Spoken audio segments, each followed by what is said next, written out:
Welcome to The Explainer. Today, we're going to decode a hidden language. It's kind of like a secret alphabet that scientists and engineers use to describe, well, pretty much everything, from something as quick as a camera flash to the lingering sound of a guitar string. I know. It sounds like a weird riddle, right? You've got this flash of light, super intense, but then it's gone in a blink.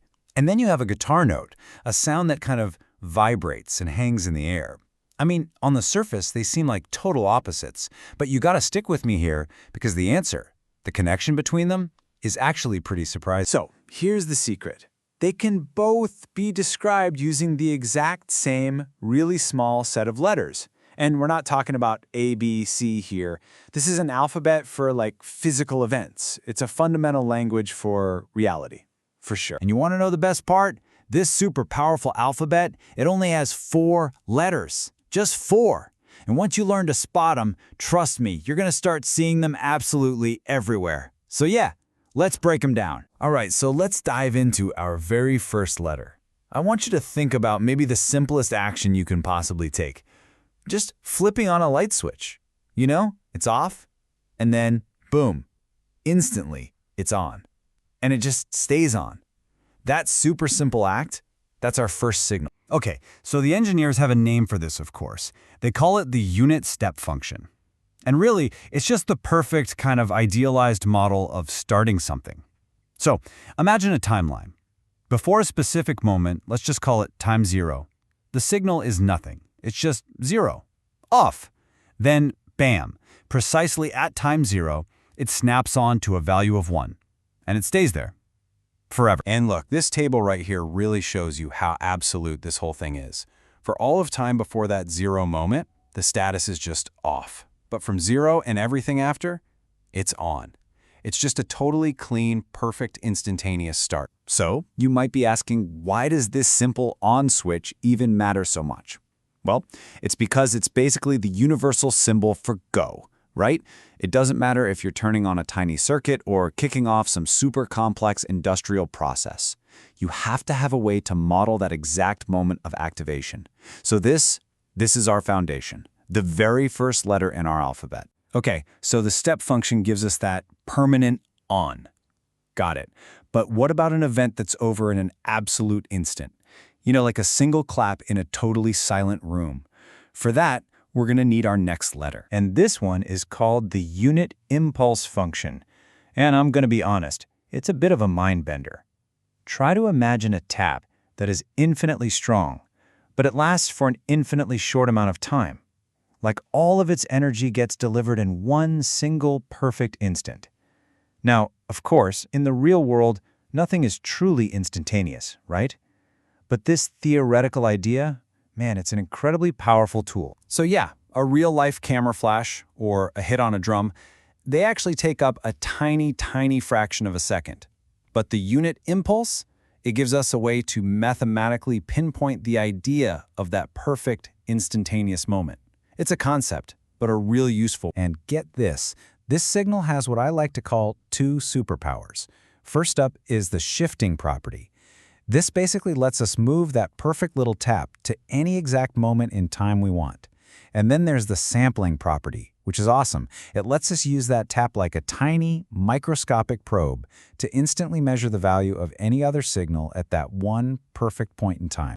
And that's where its real power comes from. It gives us a tool to completely isolate and analyze one single, solitary point in time.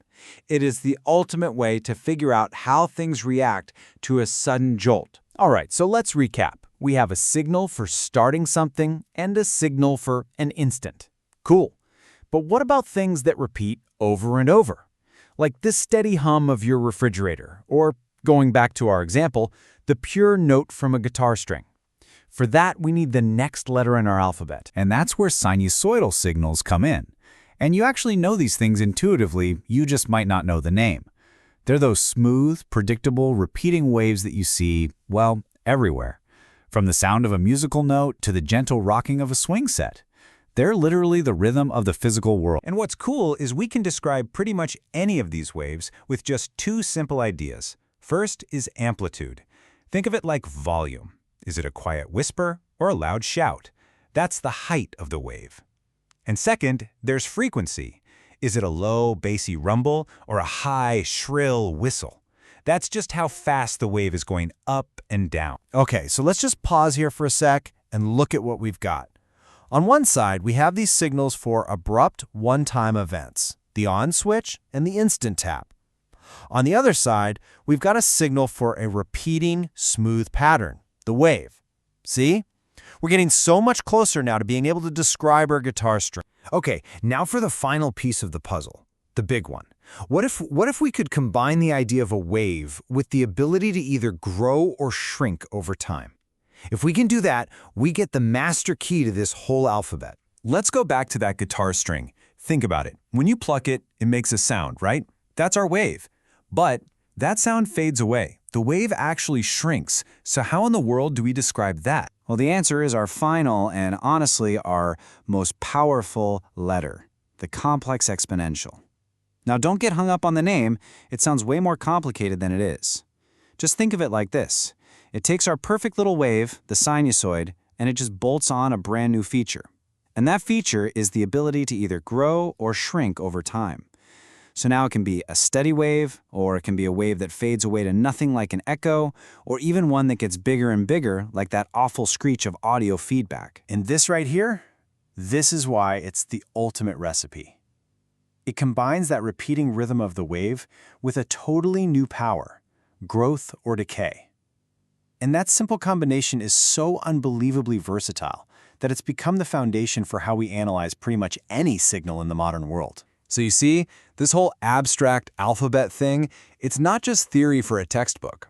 The complex exponential is like the engine running in the background of your life, right now. It's the language your Wi-Fi is using to pack data into waves, and it's the tool your phone is using to unpack them. It describes the signal, the way it naturally fades over distance, all of it. So there you have it. From a camouflage to a fading guitar string, it all comes back to the same four-letter alphabet. The step, the impulse, the wave, and the master key that pulls it all together. This is the hidden language of signals. And it kind of makes you wonder, doesn't it?